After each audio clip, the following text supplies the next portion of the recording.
हाँ जी, तो आज हम जो टॉपिक पढ़ने वाले हैं वो टॉपिक मैं आपको बाद में लिखूँगा यहाँ पर, ठीक है? बाद में बताऊँगा। उससे पहले अपन इसका इंट्रोडक्शन देखते हैं, ठीक है? समझते हैं कि क्या है, क्या सिस्टम है, ठीक है? तो देखो, मान लीजिए कि आपने एक आदमी को देखा, वो आदमी लंबा है, ठीक है? तो अब आप मुझे बताओ कि आपको क्या लगेगा कि उस आदमी के अंदर कौन-सा गुण है? लंबाई का गुण है या बौनेपन का गुण है? ठीक है? तो आप बोलोगे कि उसमें ऑब्वियसली दिख रहा है वो हमें, ठीक है? तो लंबाई का गुण है, ठीक है? बट ये आधी अधूरी बात है, ठीक है? इसको पूरा कैसे करेंगे? पूरा ऐसे करेंगे कि उसमें केवल लंबाई का गुण नहीं है, ठीक है? मतलब समझ में आ रही है बात? कि उसके उसके पास लंबाई का गुण तो है ही सही, है ही है, वो तो दिख ही रहा है, ठीक है? बट उसके अलावा भी उसके अंदर दूसरा गुण है। अब दूसरा गुण का मतलब ये नहीं है कि आँखों का गुण है कि बालों का, नहीं, लंबाई की ही बात कर रहे हैं, ठीक है ना? केवल लंबाई का गुण उसमें नहीं है, ठीक है?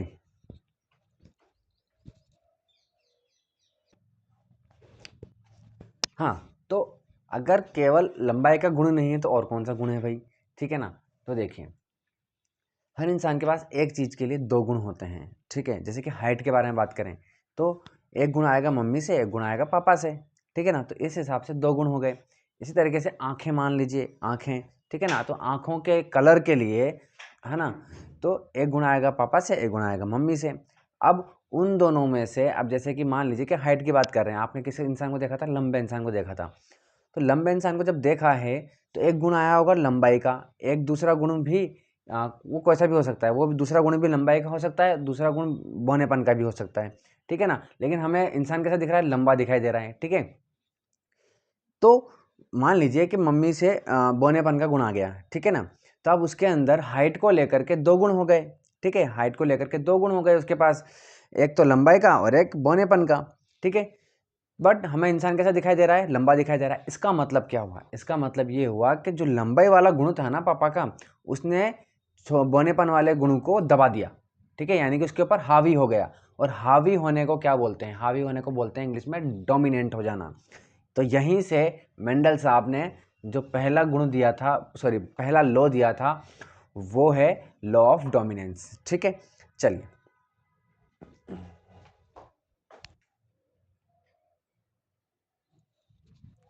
हाँ जी, तो समझ में आया आपके, ठीक है ना? तो अब देखो, मैं बार बार गुण बोल रहा हूँ, गुण, इसका ये गुण है, वो गुण है, तो गुण ना बोल करके अपन बोलते हैं करेक्टर, ठीक है ना? मैंने बोल दिया गुण, ठीक है ना?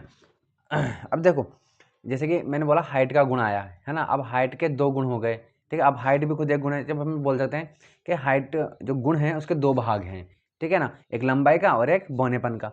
तो हम इनको समझ लेते हैं कि हम गुण ना बोलें, ठीक है? इसको बोलते हैं करेक्टर। क्या बोलते हैं इसको? करेक्टर, ठीक है ना?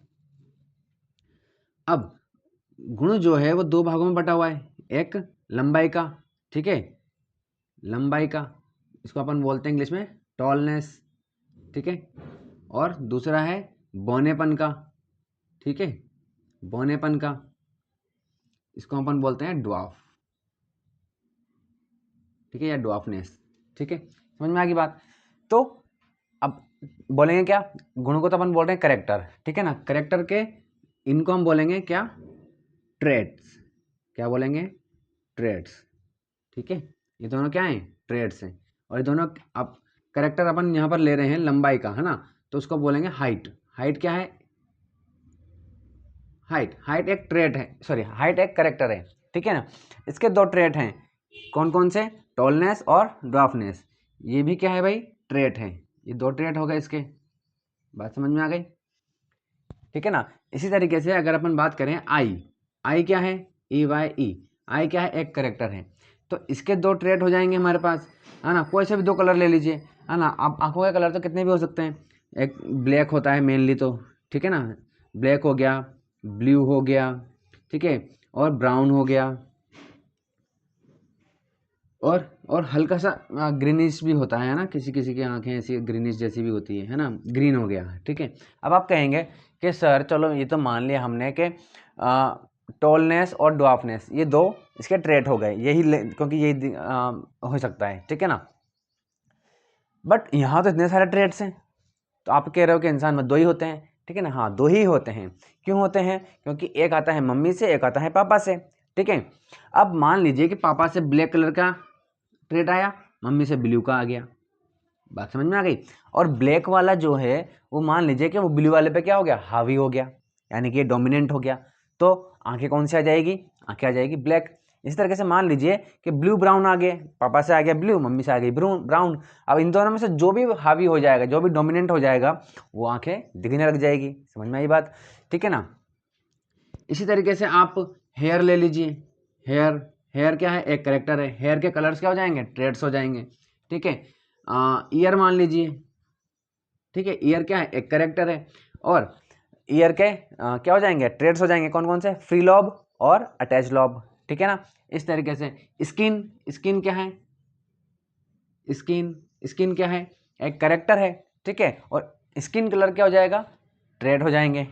तो मेरे ख्याल से आपको समझ में आ गया होगा, ठीक है ना। अब बात करते हैं कि ये आते कैसे हैं, ठीक है, किसकी वजह से आ रहे हैं, करेक्टर और ट्रेड्स, ठीक है। तो देखो मान लीजिए कि कोई आदमी है, ठीक है, ये अंकल जी हैं एक, ठीक है, इस तरीके से ठीक है, इनकी पूरी बॉडी सेल से बनी हुई है, ठीक है। हम कोई सा भी एक सेल ले लेते हैं, वैसे बात कर रहे हैं हम सारे सेलों की, बट हम कोई सा भी एक सेल ले लेते हैं। यहाँ से हमने एक सेल ले लिया, ये क्या है, एक सेल है, ठीक है। सेल के अंदर क्या होता है, न्यूक्लियस होता है, ठीक है। न्यूक्लियस के अंदर क्या होते हैं, क्रोमोजोम्स होते हैं, ठीक है। इस तरीके से क्रोमोजोम के अंदर क्या होता है, क्रोमोजोम का अगर अपन यहाँ से पकड़ के मैं खींचूँ तो ये इस तरीके से ये आ जाएगा, ठीक है। इसको क्या बोलते हैं हम, डीएनए बोलते हैं, ठीक है ना। और डीएनए का ये जो एक पार्ट है, ये सारे एक एक पार्ट जो हैं ये जीन्स हैं, ठीक है ना। तो जीन ही क्या है, करेक्ट, जीन की वजह से ही क्या आ रहा है, यानी कि समझ लो कि जीन जो है वो करेक्टर को लेकर के बैठा रहता है या कैरी करके चलता है इसको, ठीक है ना। मान लीजिए कि ये हाइट वाला जीन है, इसकी वजह से क्या आ रहा है, हाइट मिलती है, इसकी वजह से आई मिलती है, ठीक है, इसकी वजह से मान लो कि हेयर मिल रहे हैं हमें, ठीक है। तो अब लेकिन फिर ये कलर के कैसे मिलते हैं, तो देखिए आप ये मान के चलिए कि जीन के, फिलहाल मानने के लिए, समझने के लिए बता रहा हूँ, ऐसा होता नहीं है। आप मान के चलिए कि जीन के 2 पार्ट हैं, मैंने बोला था ना गुण इसके 2 भाग मिले हमें, वैसे ही है ना, जीन के 2 भाग हो गए, ठीक है। अब जैसे कि ये हाइट है तो ये इसका ये वाला हाइट, ये वाला जो भाग है टॉलनेस को दिखा रहा है, और ये ड्वार्फनेस को दिखा रहा है, ठीक है। आई है, ये दिखा रहा है ब्लैक को, ये दिखा रहा है ग्रीन कलर को, ठीक है ना। तो अब आप बोलोगे अच्छा ये इनको ट्रेड बोलेंगे, नहीं, है ना, जीन के जो पार्ट होते हैं उसको बोलते हैं अलील्स, क्या बोलते हैं, अलील्स, ठीक है, समझ में आ गई बात। तो जीन जो है वो उसकी वजह से आते हैं करेक्टर, और जो अलील होते हैं उसकी वजह से मिलते हैं ट्रेट। अब आप क्वेश्चन आता है कि भाई क्यों इतना कन्फ्यूजन करना है, भाई इसको भी ट्रेड ही बोल देते, तो कहाँ, तो मतलब इतना कन्फ्यूजन क्यों होता है, अलग अलग नाम क्यों देना है। तो अलग अलग नाम देना इसलिए है कि क्योंकि मान लीजिए कि मैंने बोला अलील, तो आप दिमाग में क्या लेकर के आओगे, क्या इमेजिन करोगे, आप इमेजिन करोगे डीएनए, जीन का 2 भाग को आप इमेजिन करोगे। लेकिन मैं बोलूँगा ट्रेट, तो अब आप एक इंसान इमेजिन करोगे जिसकी ट्रेट को, जैसे कि मान लो कि ट्रेट, आई का ट्रेट मान लीजिए, तो आप आंखों को इमेजिन करोगे, ठीक है, ना कि इसको। समझ में आ रही बात। आप हाइट को इमेजिन करोगे, लंबाई को, बोनेपन को इमेजिन करोगे, ठीक है ना। आप हेयर्स के कलर को इमेजिन करोगे ट्रेड बोलूंगा तो, लेकिन अलील बोलूंगा तो आप जीन को इमेजिन करोगे। समझ में आ गई बात। लेकिन अगर मान लीजिए दोनों नाम सेम कर देते, ट्रेड बोल रहा हूँ, अब मैं समझा रहा हूँ ट्रेट, तो आप ये इमेजिन कर, आधे बच्चे ये इमेजिन कर रहे होंगे, आधे ये कर रहे होंगे। समझ में आ रही बात। तो इसीलिए तो ये जीन के जो 2 भाग हैं इनको अलील बोलते हैं। तो मेरे ख्याल से आपको ये बात समझ में आ गई होगी, ठीक है।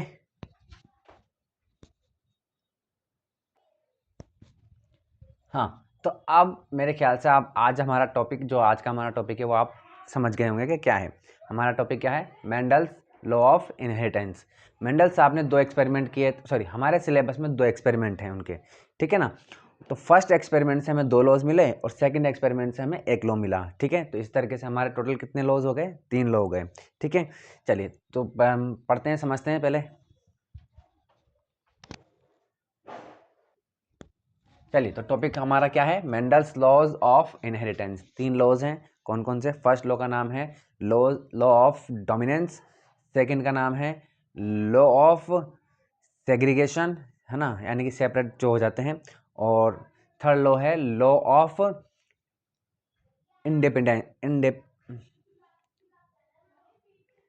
इंडिपेंडेंस, ठीक है ना, यानी कि वो इंडिपेंडेंट रहते हैं, ठीक है ना, इंडिपेंडेंस का ही लॉ है, ठीक है। चलिए, तो अब देखिए, हालांकि मेंडल साहब ने जो है वो प्लांट को लेकर के उनका एक्सपेरिमेंट किए, तो पर मैं आपको जो समझाऊंगा पहले इंसानों को लेकर के समझाऊंगा, उसके बाद आपको मैं उसके रेफरेंस से ही आपको प्लांट का समझाता जाऊंगा, ठीक है। तो चलिए स्टार्ट करते हैं। चलिए तो समझते हैं। तो देखिए सेग्रीगेशन कैसे होता है, ठीक है ना, और डोमिनेंस कैसे होता है, ठीक है ना। तो देखिए मान लीजिए कि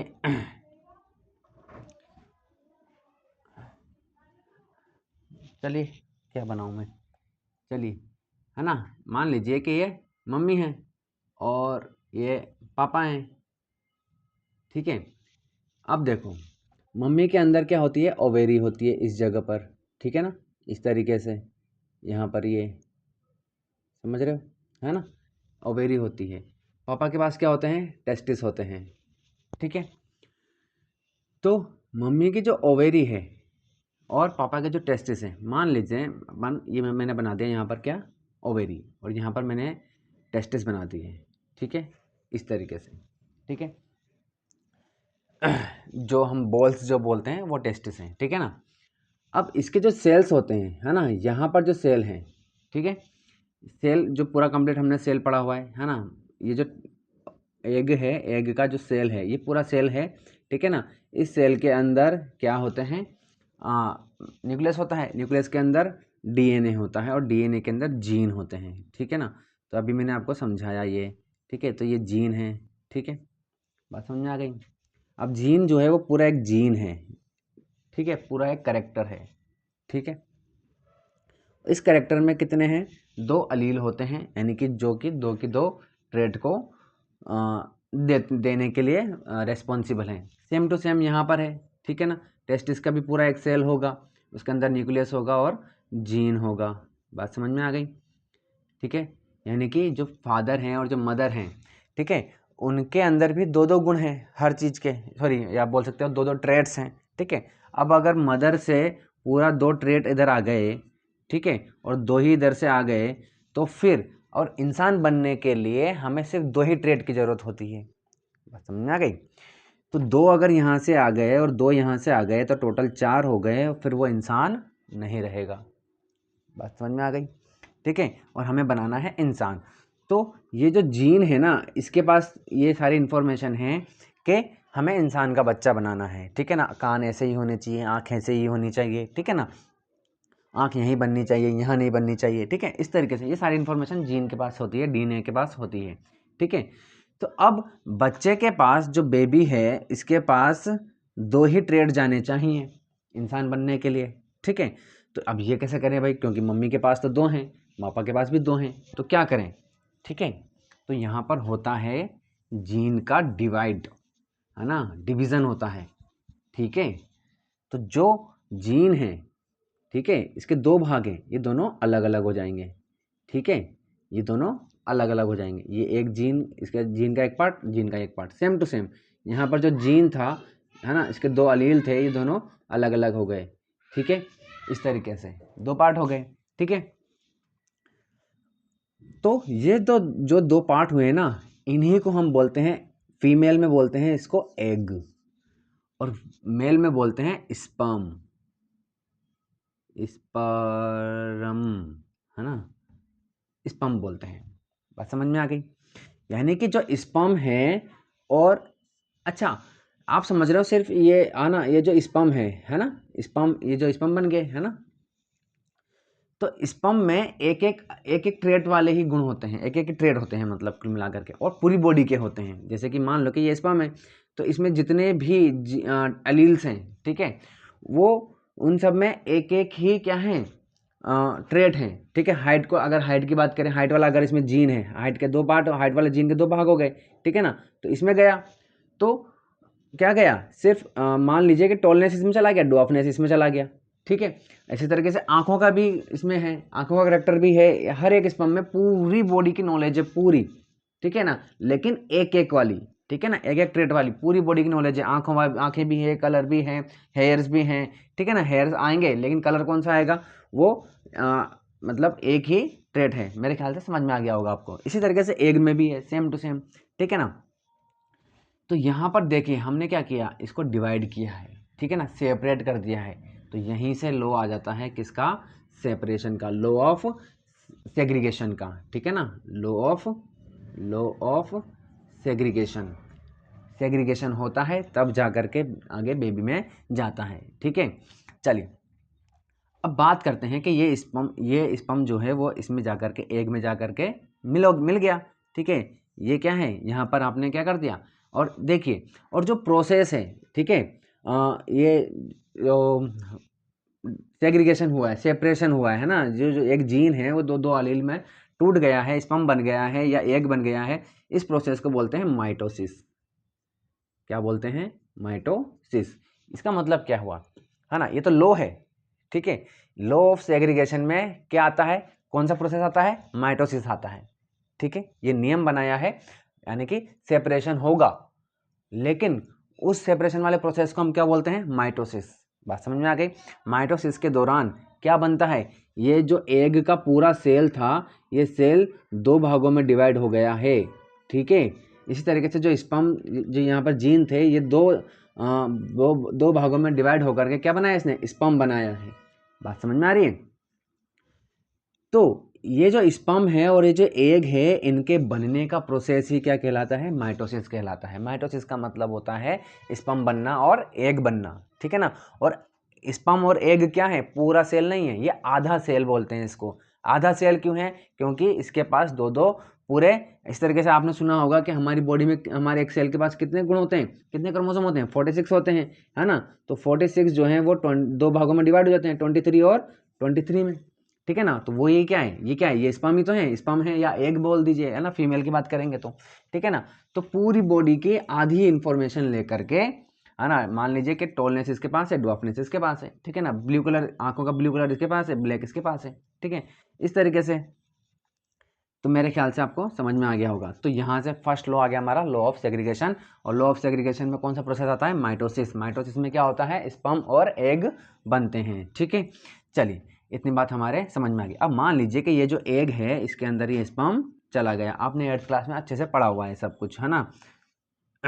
ये स्पर्म इसमें चला गया। अब स्पर्म भी पूरा नहीं जाता है, ठीक है ना, यहाँ से ये कट जाता है और जो अंदर न्यूक्लियस है वो अंदर चला जाएगा, क्योंकि ये सेल तो है सेल ही हमारे पास, ठीक है ना। इन्फॉर्मेशन किसके पास है, न्यूक्लियस के पास है, ठीक है। न्यूक्लियस के पास आधी इन्फॉर्मेशन है, एक इंसान बनाने के लिए पूरी इन्फॉर्मेशन चाहिए, पूरे 46 गुण चाहिए, इसके पास भी 23 है, ठीक है। और इसके क्या पूरे सेल के पास इन्फॉर्मेशन है क्या, इन्फॉर्मेशन सिर्फ न्यूक्लियस के पास है। तो ये न्यूक्लियस जो है वो अंदर चला जाएगा, क्रोमोसोम अंदर चले जाएंगे और इसमें जाकर के मिक्स हो जाएंगे। तो 23 + 23 हो जाएंगे कितने, 46 गुण क्रोमोसोम्स होने के बाद वो क्या बनेगा, एक इंसान बनेगा, है ना। आपने देखा होगा कि जैसे ही ये क्रोमोसोम कम या ज़्यादा हो जाते हैं तो इंसान बनते बनते वो, मतलब उसमें कुछ सिंड्रोम्स आ जाते हैं, कुछ बीमारियां हो जाती हैं, है ना। पहले जब हम पढ़ते थे हमारे सिलेबस में सारे सिंड्रोम भी थे, बट अब तो आधे से भी कम सिलेबस रह गया है, बहुत ही कम, ठीक है ना। फिर भी बच्चे नहीं पढ़ पाते हैं, ठीक है ना, नहीं पढ़ते हैं।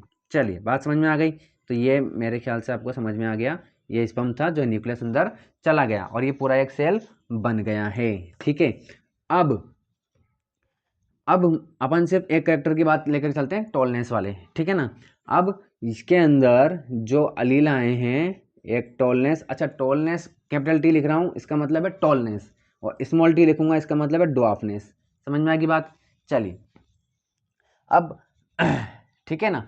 तो अब इसके पास कैपिटल टी है और स्मॉल टी है। अब आप मुझे बताएं कि दुनिया में लंबे लोग ज़्यादा हैं, यानी कि नॉर्मल, बेबी मेरी हाइट भी क्या है, 5 फुट 6 इंच 7 इंच है, लेकिन ये नॉर्मल है हमारे लिए, ठीक है ना, यानी कि मैं भी टॉल हूँ, ठीक है। और जो बहुत ही कम छोटे रह जाते हैं उनको हम ड्वार्फनेस बोलते हैं, यानी कि दुनिया में लंबे लोग ज़्यादा हैं या ड्वार्फ ज़्यादा हैं, यानी कि लंबे ज़्यादा हैं, ठीक है ना। इसका मतलब जो टॉलनेस वाला गुण है, टॉलनेस वाला जो ट्रेट है या टॉलनेस वाला जो अलील है वो क्या होता है, डोमिनेंट है। अगर गलती से भी एक ट्रेट भी अगर किसका आ गया, टॉलनेस वाला आ गया, ठीक है, तो ये क्या हो जाएगा, ड्वार्फनेस वाले पे हावी हो जाएगा, डोमिनेंट हो जाएगा, क्योंकि यही शो करेगा अपनी बॉडी, जो बॉडी में यही शो होगा, ठीक है ना। टॉलनेस, अगर टॉलनेस दिख रहा है, इसका मतलब कोई इंसान लंबा दिख रहा है, इसका मतलब उसके अंदर ये टॉलनेस वाला गुण तो है ही सही, ठीक है ना। अब मान लीजिए कि मम्मी से स्मॉल टी आया था और पापा से कैपिटल टी आया था, तो बच्चा टॉल हो जाएगा। लेकिन अगर ये वाला जो है ये भी कैपिटल टी आ जाए, तब तो कौन कन्फर्म ही है, तब तो कुछ कॉमन सेंस वाली बात है एकदम, तब तो बच्चा क्या होगा, टॉल ही होगा, ठीक है। लेकिन अगर ड्वार्फ वाला आ जाता है और एक टॉलनेस वाला आ गया, तब भी बच्चा क्या होगा, देखिए, यानी कि आप देख रहे हो कि चांसेस टॉल के होने के ज़्यादा हैं, है ना। इसीलिए हम क्या कह रहे हैं कि टॉलनेस वाला क्या है, हावी हो जाता है।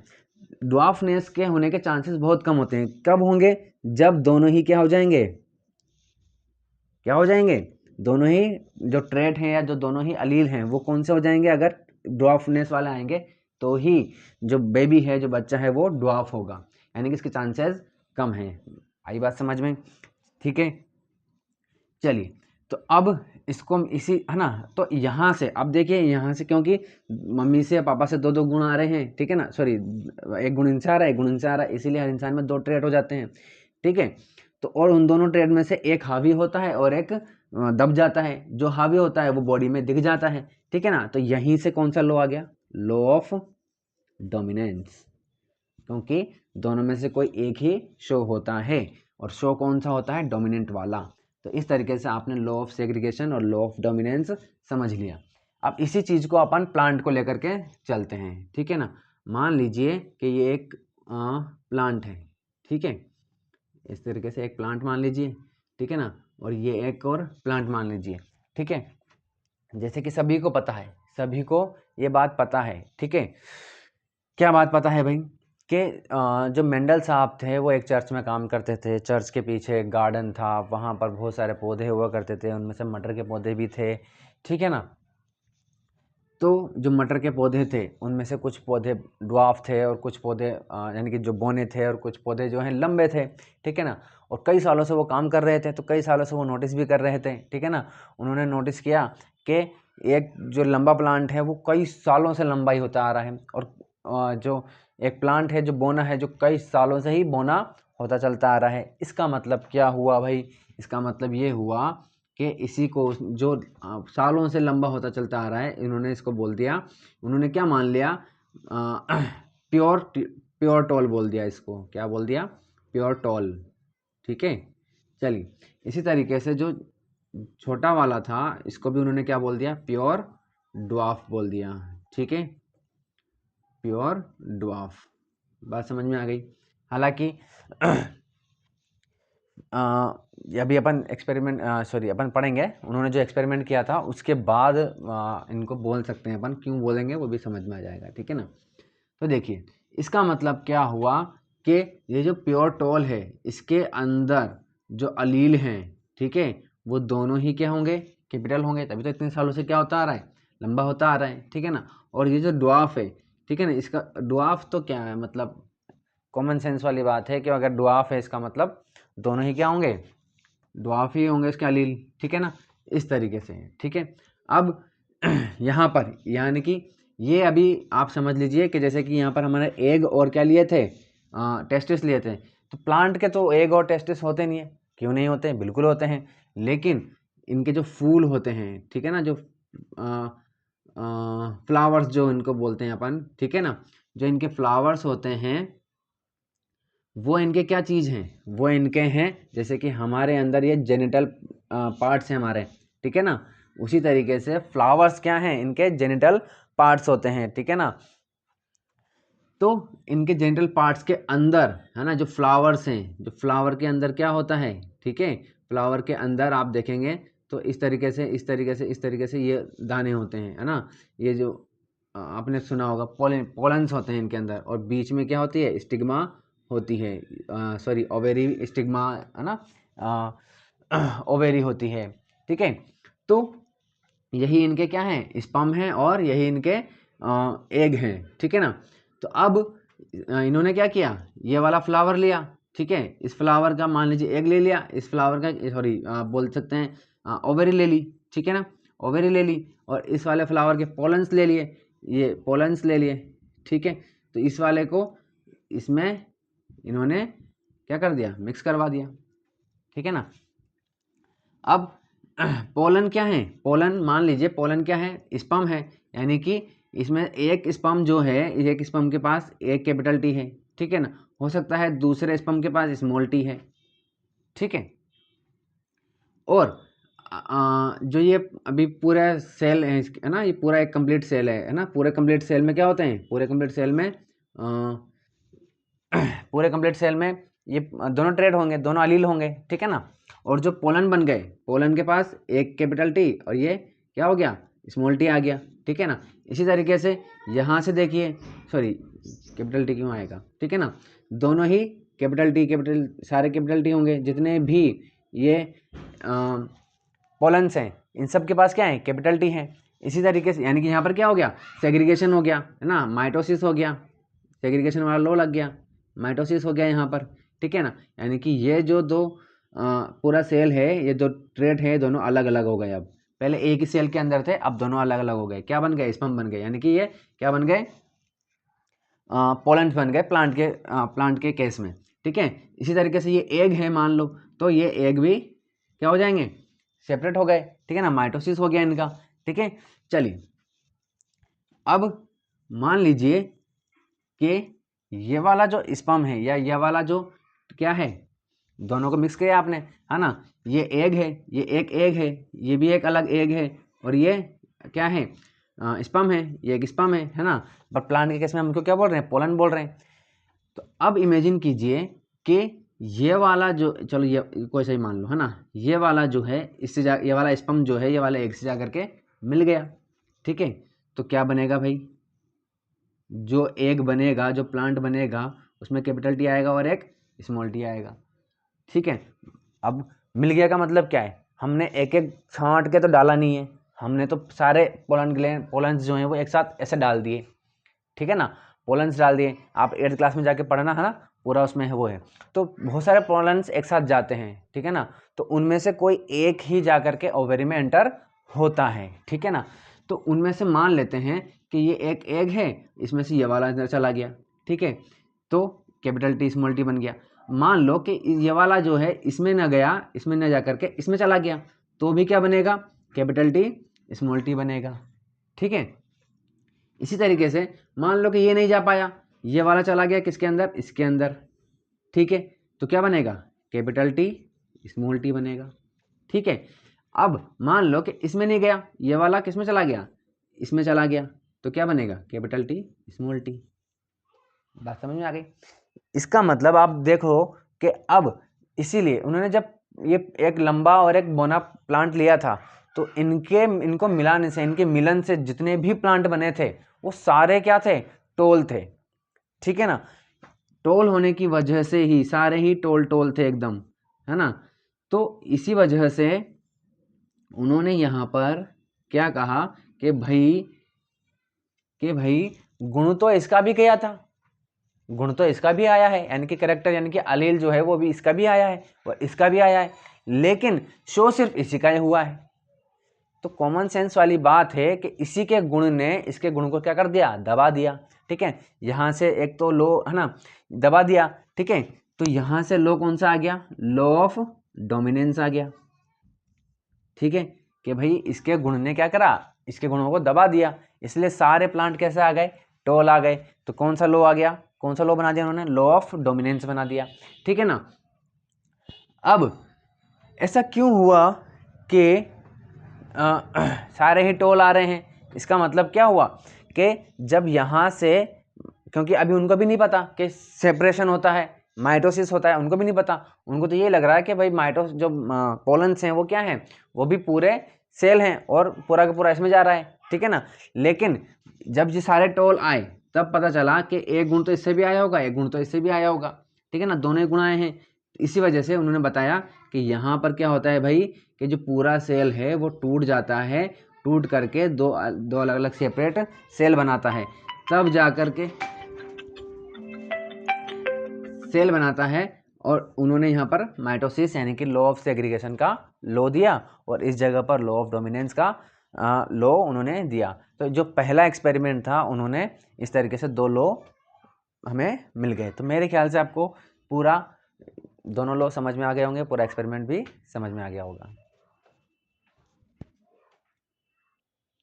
हाँ जी, तो इस तरीके से हमने 2 लॉज अच्छे से समझ लिए। तीसरा लॉ जो है वो कौन सा है, लॉ ऑफ इंडिपेंडेंस। क्या कहता है ये लॉ? ये लॉ ये कहता है कि है ना, हालांकि इसको भी अभी समझाऊंगा तो ये पूरा बड़ा हो जाएगा, बहुत ज़्यादा वीडियो लंबी हो जाएगी, ठीक है ना। तो मैं आपको बस ऐसे ही समझा देता हूँ। ये लॉ क्या कहता है, ये लॉ कहता है कि जैसे कि अभी मैंने आपको समझाया कि स्पर्म के पास पूरी बॉडी की इंफॉर्मेशन है बट आधी आधी है, ठीक है। आधी आधी इंफॉर्मेशन है, यानी कि इसके पास आंखों के कलर की भी क्या है, इंफॉर्मेशन है। इसके पास हाइट वाली इंफॉर्मेशन भी है, ठीक है। इसके पास ईयर की इंफॉर्मेशन भी है, ठीक है। इस तरीके से पूरी बॉडी की क्या है, इंफॉर्मेशन है, ठीक है। तो आई का कलर आने में क्या हाइट जो है वो अपनी इसमें टांग लड़ाएगा क्या, या हाइट की वजह से कुछ फर्क पड़ेगा क्या आंखों के कलर पे? नहीं पड़ेगा। आई जो है वो बिल्कुल इस तरीके से इंडिपेंडेंट है अपना कलर देने में, ठीक है। इसी तरीके से हाइट आने में पूरा इंडिपेंडेंट है, अपने पूरी जो है अपना इफेक्ट दिखाने में हाइट पूरा क्या है, इंडिपेंडेंट है, ठीक है ना। इस तरीके से आई भी इंडिपेंडेंट है, इस तरीके से ईयर भी इंडिपेंडेंट है, स्किन हर चीज़ क्या है, इंडिपेंडेंट है। यानी कि एक कैरेक्टर का दूसरे कैरेक्टर पर कोई भी इफेक्ट नहीं पड़ रहा है, कोई भी किसी के ऊपर डोमिनेंट नहीं हो रहा है, कोई रेसेसिव नहीं हो, रेसेसिव का मतलब जो दब जाता है उसे हम रेसेसिव बोलते हैं, ठीक है ना। तो ये वाली बात कॉमन सेंस वाली बात है अपने पास। अब क्यों है, क्योंकि अपन समझ गए हैं सब कुछ, अपन समझ रहे हैं सब कुछ, ठीक है ना। इसीलिए तो क्योंकि बस एक करेक्टर के दोनों ही ट्रेड जो हैं वो दूसरे पर क्या बोलते हैं, इफेक्ट डालते हैं, ठीक है ना। एक हावी होता है और दूसरा दब जाता है, एक डोमिनेंट होता है, दूसरा क्या हो जाता है, रेसेसिव हो जाता है। जो दब जाता है वो रेसेसिव हो जाता है। लेकिन एक करेक्टर के ही दोनों ट्रेड या दोनों अलील एक दूसरे पे इफेक्ट डालेंगे, ना कि आई का कोई ट्रेट या आई का करेक्टर जो है वो हाइट वाले पे करेगा, ऐसा कुछ भी नहीं है। एक करेक्टर जो है वो पूरी तरीके से अपने आप को शो करने में पूरा क्या है, इंडिपेंडेंट है। इसका मतलब अगर मान लो कि ये इफेक्ट होता, इसका मतलब तो ये है कि अगर मान लो कि आई का कलर जो है वो हाइट को इफेक्ट करता, इसका मतलब क्या है, सिर्फ आई आएगी, हाइट नहीं आएगी, आदमी इतना सा हो जाएगा। आदमी के पास हाइट भी आ रही है, आंखें भी आ रही है, दोनों चीज़ें आ रही है। इसका मतलब क्यों आ रही है, क्योंकि ये इंडिपेंडेंट है, ये अलग से इंडिपेंडेंट है आने में, ये भी आएगा और ये भी आएगा।